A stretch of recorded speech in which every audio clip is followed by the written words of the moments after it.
नमस्कार दोस्तों, स्वागत है आपका आपके अपने यूट्यूब चैनल आर के वर्मा इलेक्ट्रिकल पर। तो दोस्तों, इस वीडियो में डिस्कस करेंगे आज से जो हम सीरीज स्टार्ट कर रहे हैं, आर के राजपूत बेसिक इलेक्ट्रिकल इंजीनियरिंग। ये बुक है, बहुत ही इम्पोर्टेंट बुक है दोस्तों। इस इस बुक से प्रत्येक एग्ज़ाम में क्वेश्चन पूछे जाते हैं।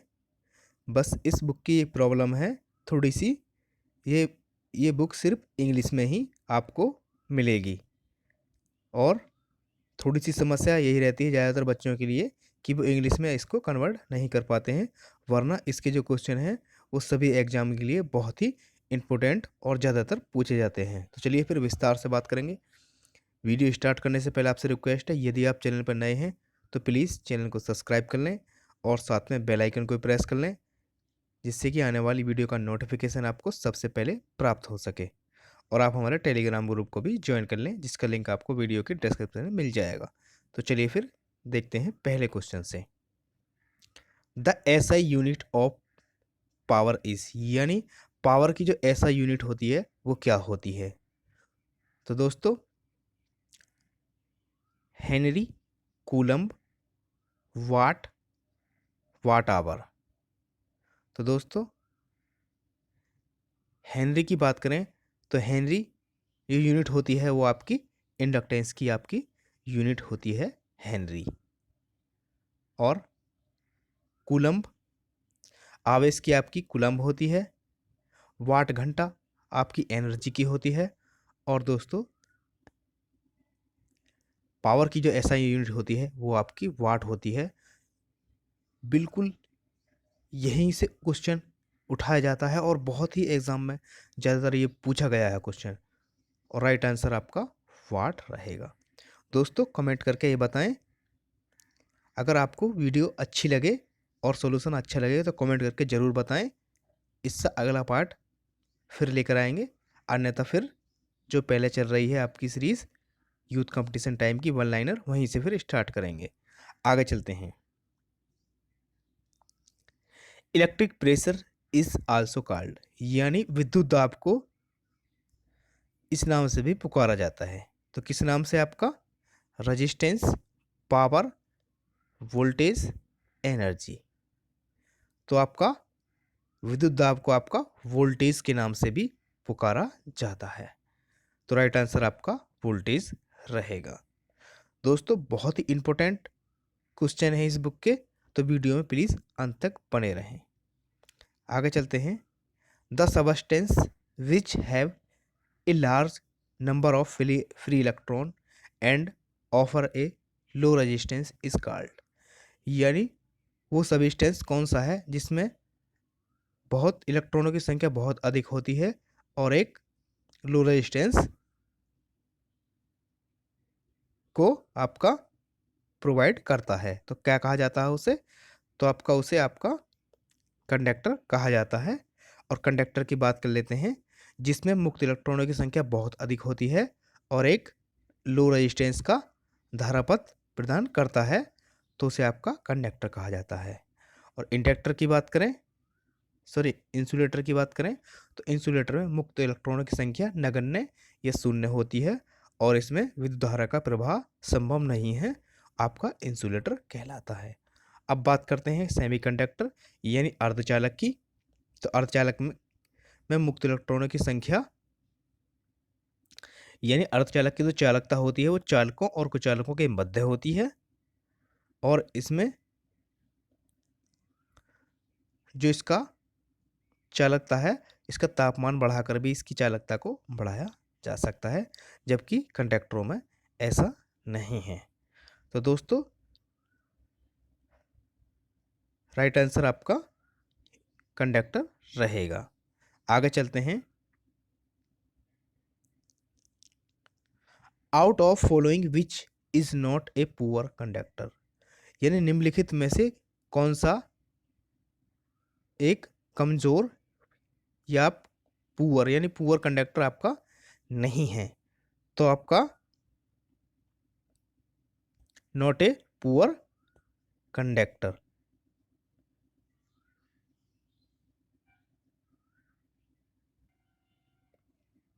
तो आपका कॉपर पुअर कंडक्टर नहीं है। बाद बाकी इन टंगस्टन, कार्बन और कास्ट आयरन, इन सब की जो चालकता है वो कॉपर से कम है, तो कॉपर आपका पुअर कंडक्टर नहीं है।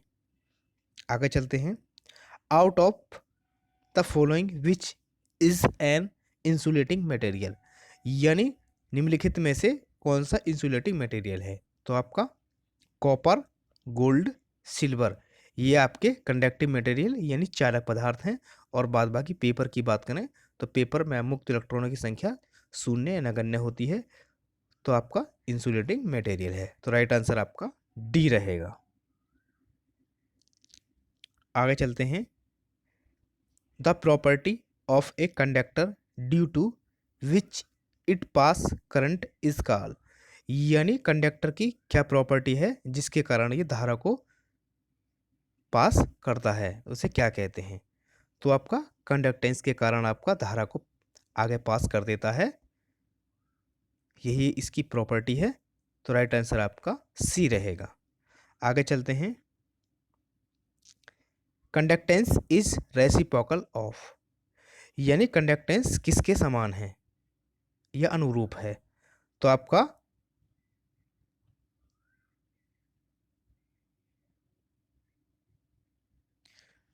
रेसिप्रोकल यानी किसके विपरीत है। रेसिप्रोकल होता है विपरीत, और एनालॉग्स यानी समान होता है। तो विपरीत, कंडक्टेंस का विपरीत जो होता है वो आपका रेजिस्टेंस होता है। और तो राइट आंसर आपका रेजिस्टेंस रहेगा। इसके विपरीत बात कर लेते हैं रिलक्टेंस। तो रिलक्टेंस का विपरीत होता है आपका प्रीमेंस, और कैपेसिटेंस का होता है आपका इलेक्टेंस। आगे चलते हैं। The resistance of a conductor varies inversely S, यानी जो रेजिस्टेंस होता है कंडक्टर का रेजिस्टेंस होता है किसके, आपका इनवर्सली यानी व्युत्क्रमणुपाती या व्युत्क्रमणुपाती होता है। तो आपका बात कर लेते हैं। आर बराबर होता है आपका रो एल अपॉन ए, यानी आपका लंबाई के समानुपाती होता है, उसकी चालकता और तापमान पर भी डिपेंड करता है, और आपका क्षेत्रफल के आपका व्युत्क्रमणुपाती होता है। तो राइट आंसर आपका cross area, area of cross section, यानी क्रॉस सेक्शन एरिया के आपके व्युत्क्रमणुपाती होता है। आगे चलते हैं।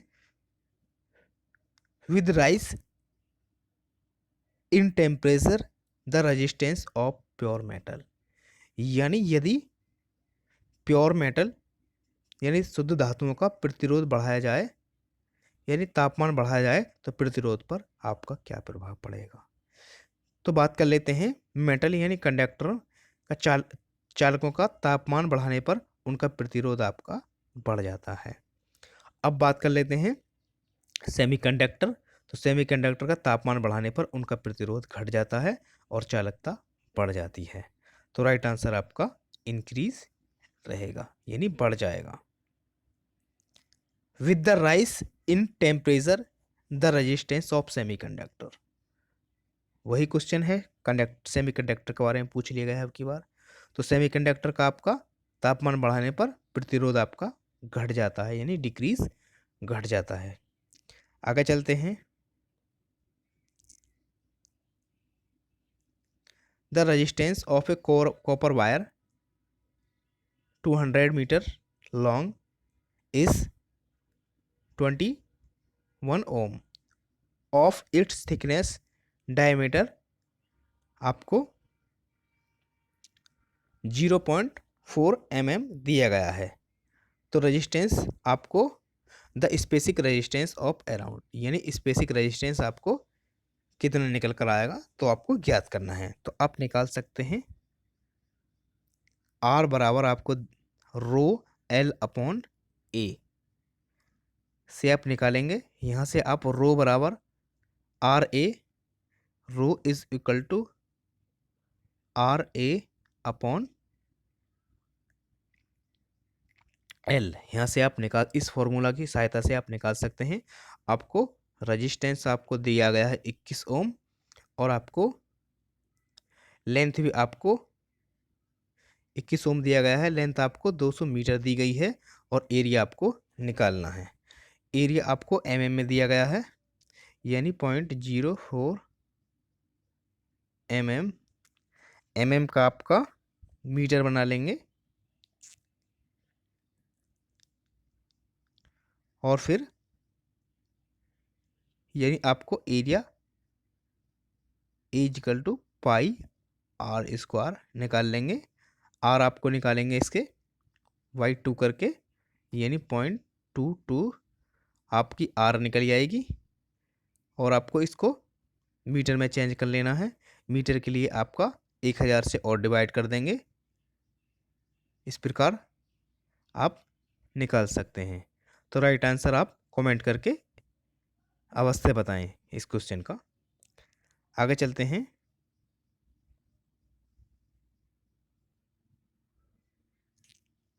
The flow of current in solid is due to, यानी ठोसों में विद्युत धारा का प्रवाह किसके कारण होता है। बहुत ही इंपॉर्टेंट क्वेश्चन है, एग्जाम में बहुत ही ज़्यादा पूछा जाता है। तो ठोसों की बात करें तो ठोसों में इलेक्ट्रॉनों के द्वारा विद्युत धारा का प्रवाह होता है। तो राइट आंसर आपका इलेक्ट्रॉन्स रहेगा। आगे चलते हैं। The resistance of human body around, यानी मानव के शरीर का जो प्रतिरोध होता है वो किसके बराबर होता है। तो लगभग आपका 1000 ओम के बराबर होता है। तो राइट आंसर आपका डी रहेगा। आगे चलते हैं। The draft velocity of electron, यानी इलेक्ट्रॉनों की जो वेलोसिटी है वो किसके बराबर होती है। तो आपका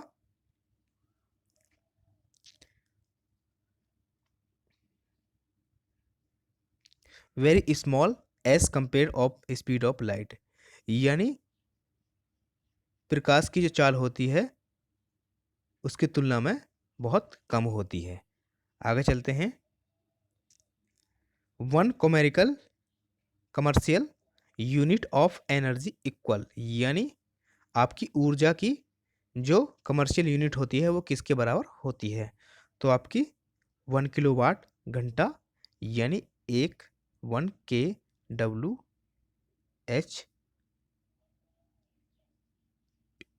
के बराबर आपकी होती है। तो राइट आंसर आपका सी रहेगा। आगे चलते हैं। 1 coulomb charge equal the charge of on, यानी 1 कूलम्ब आवेश किसके बराबर होता है। तो आपका 1 कूलम्ब आवेश में आपके 6.24 गुणे 10⁻18 इलेक्ट्रॉन्स के बराबर होता है। बहुत ही एग्जाम में ज़्यादातर पूछा जाता है क्वेश्चन। तो राइट आंसर आपका डी रहेगा। आगे चलते हैं। The electrical energy to required to heat a bucket of water to certain temperature is 4 kilowatt. If the heat losses are 20%, the energy output in, यानी आपका किसी बाल्टी में पानी भरा हुआ है और उसे गर्म करने के लिए आपका सर्टेन टेम्परेचर ही 4 किलोवाट, यानी 4 किलोवाट टेम्परेचर की 4 किलोवाट घंटा ऊर्जा आपको खर्च करनी होती है। यदि आपके 20% लॉस हो जाते हैं तो टोटल इनपुट एनर्जी कितनी थी, यानी 4 किलोवाट उसको आपको प्राप्त होती है और उसमें 20% लॉस हो जाते हैं तो आपका टोटल एनर्जी कितनी थी। तो टोटल एनर्जी की बात करें तो आपको 5 किलोवाट इसका राइट आंसर रहेगा, क्योंकि 5 किलोवाट का 20% निकालेंगे तो 20×100 1 किलोवाट कम हो गई, लॉस हो गया, तब जाकर आपको 4 किलोवाट प्राप्त होती है। तो राइट आंसर आपका सी रहेगा। आगे चलते हैं। In gas the flow of current is due to, यानी गैस में करंट किसके कारण प्रवाह होती है। तो गैस में electron positive and negative ions के कारण गैस में आपका प्रवाह होती है। तो राइट आंसर आपका डी रहेगा। और ध्रुवों की बात करें तो पॉजिटिव और नेगेटिव आयंस के कारण आपका गैसों में सॉरी ध्रुवों में विद्युत धारा का प्रवाह होता है पॉजिटिव और आपका नेगेटिव आयंस के द्वारा। आगे चलते हैं। The maximum current rating of a 10 kilo ohm 0.5 watt resistor, यानी तो मैक्सिमम रेटिंग करंट की कितनी होगी? तो आई इज इक्वल टू आप निकाल सकते हैं पी अपॉन वी के द्वारा आप निकाल सकते हैं। पी आपको दिया गया है 0.5 वाट और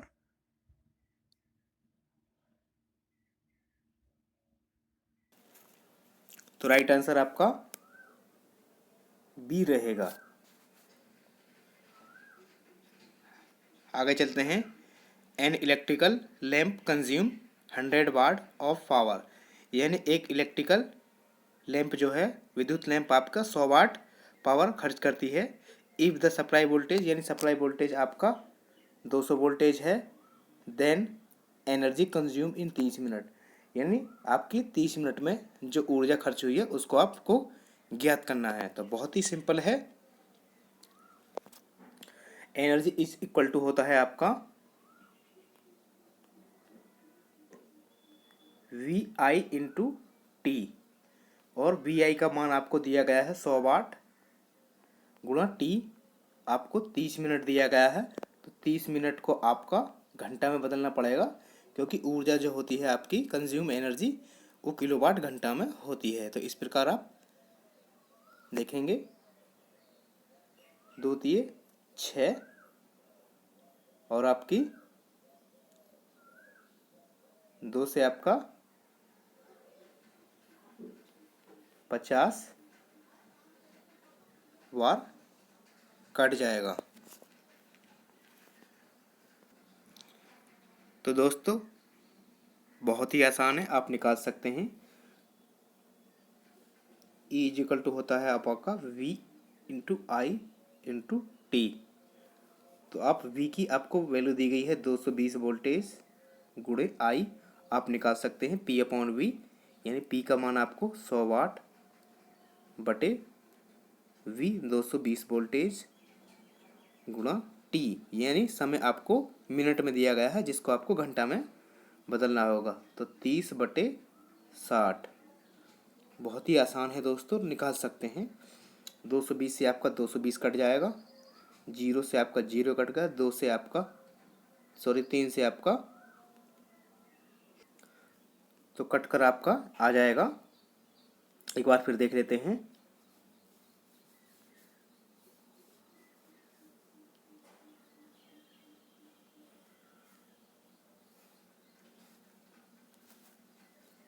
दो 220 गुणे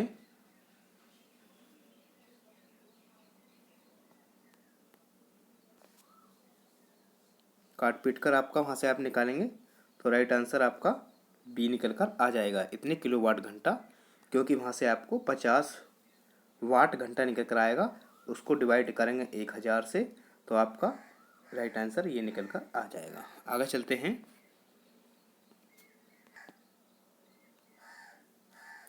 three resistance of 10 ohm 15 ohm and 30 ohm are connected in parallel, the total resistance of combination, यानी 3 ओम आपके थ्री जो रेजिस्टेंस है आपके 10 ओम 15 ओम और 30 ओम के आपको पैरेलल में दिए गए हैं। तो आपको टोटल रेजिस्टेंस आपको ज्ञात करना है। तो दोस्तों बहुत ही आसान है।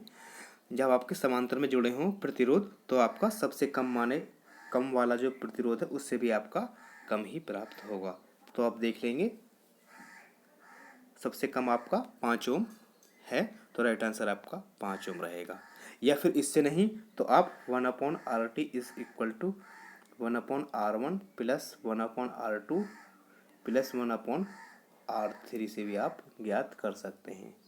तो बहुत ही आसान है, तो राइट आंसर आपका ए रहेगा। आगे चलते हैं, सर्किट पर बात करेंगे। The equivalent resistance of A series parallel circuit down, यानी आपका इसका टोटल रेजिस्टेंस क्या होगा। तो सबसे पहले हम समांतर में लगाएंगे 12 और 24 को। तो समांतर में क्या फॉर्मूला है, डायरेक्ट लगाई देते हैं, 12 गुणा 24 बटे 12 प्लस 24, यानी आपका 36। तो 12 36 और 3 अट्ठे 24। तो यहाँ से आपका 8 ओम निकल कर आ जाएगा। अब ये दोनों हट जाएंगे और आपका 8 ओम का रजिस्टेंस आपका यहाँ आ जाएगा। तो 8 और 8 ये आपके सीरीज में लग जाएंगे, तो आपका 16 ओम इसका राइट आंसर निकल कर आ जाएगा। बहुत ही आसान है। आगे चलते हैं। The resistance of 2 wire is 25 ohm when connected in series, यानी 2 वायर हैं जिनको सीरीज में जोड़ने पर रजिस्टेंस का मान 25 ओम हो जाता है। And 6 ohm when joint in parallel, यानी जब उनको समांतर में जोड़ा जाता है तो 6 ओम प्राप्त होता है। The resistance of each wire, तो प्रत्येक वायर का आपका रजिस्टेंस क्या होगा। तो आप दोस्तों ऑप्शन को उठाकर भी देख सकते हैं और वैसे भी देख सकते हैं। तो सबसे पहले हम ऑप्शन को ही देख लेते हैं। सीरीज में जोड़ने पर आपका 25 ओम हो रहा है यहाँ से। अब इनका समांतर में देख रहे थे, समांतर में इनका 6 ओम आना चाहिए। तो 10 गुणे 15 बटे 15 और 10 25, ठीक है। 5 दूनी 10 और 50 25, 5 तिया 15 और 3 दूनी 6, समांतर में आपका 6 ओम आ रहा है। तो दोस्तों राइट आंसर आपका ए रहेगा। वे प्रतिरोध आपके 10 ओम और 15 ओम के हैं जिनको सीरीज में जोड़ने पर 25 ओम और समांतर में जोड़ने पर 6 ओम प्राप्त होता है। तो राइट आंसर आपका ए रहेगा। आगे चलते हैं। The equivalent resistance of a circuit in so, यानी नीचे जो दिया गया आपको चित्र है, इसमें आपको इक्विवेलेंट रेजिस्टेंस ज्ञात करना है। तो दोस्तों बहुत ही आसान है और आप आसानी से निकाल सकते हैं। तो सबसे पहले हम समांतर में यहाँ पर आपका लगाएंगे। तो समांतर में आप देखेंगे कितना आएगा यहाँ से, तो आपका आ जाएगा 3 गुणे 6, यानी 6 × 18 बटे 3 प्लस 6 यानी 9, यानी 18 बटे 9। तो यहाँ से आपका 2 ओम निकल कर आ जाएगा। अब यहाँ पर आपका ये दोनों हट जाएंगे और यहाँ पर आपका 2 ओम का प्रतिरोध लग जाएगा। अब इन दोनों को आपको सीरीज में लगाना होगा। तो 2 और 18 का आपका 20 ओम हो जाएगा। तो 20 ओम हो जाएगा। तो तब सर्किट आपका किस प्रकार बन जाएगा यहाँ से, तो ये आपके हट जाएंगे। यहाँ पर आपका सिर्फ एक ही जो रेजिस्टेंस है वो एक ही आपका 20 ओम का हो जाएगा। अब 20 ओम और 5 ओम को आप समांतर में जोड़ेंगे, यानी 20 पंजे 100 बटे 20 प्लस 5 यानी 25। तो आपका 4 ओम यहाँ से रेजिस्टेंस का मान निकल आएगा। अब जो रेजिस्टेंस जो आएगा आपका टोटल, तो यहाँ पर आपका ये निकल कर आ जाएगा इस प्रकार, 4 ओम यहाँ और आपका 10 ओम यहाँ। तो अब इन दोनों को आप श्रेणी में जोड़ देंगे तो राइट आंसर आपका 14 निकल कर आ जाएगा। बहुत ही आसान है, आप एक बार प्रैक्टिस स्वयं भी कर सकते हैं। आगे चलते हैं। An instrument which detect electric current is known as, यानी वो कौन सा इंस्ट्रूमेंट है जो आपका विद्युत करंट को डिटेक्ट करता है। तो आपका गैल्वेनोमीटर आपका विद्युत करंट को सेंस करता है। तो राइट आंसर आपका डी रहेगा। तो दोस्तों आगे बढ़ते हैं।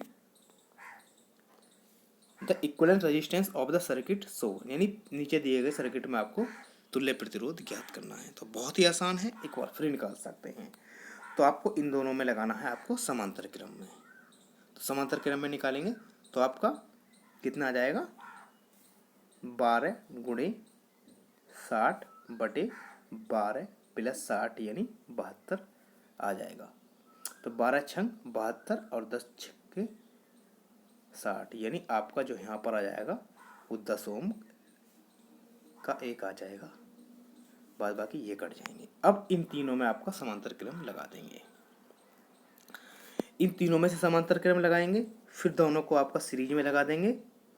फिर यहाँ पर एक रेजिस्टेंस आ जाएगा, इन दोनों को आपका फिर पैरेलल में लगा देंगे।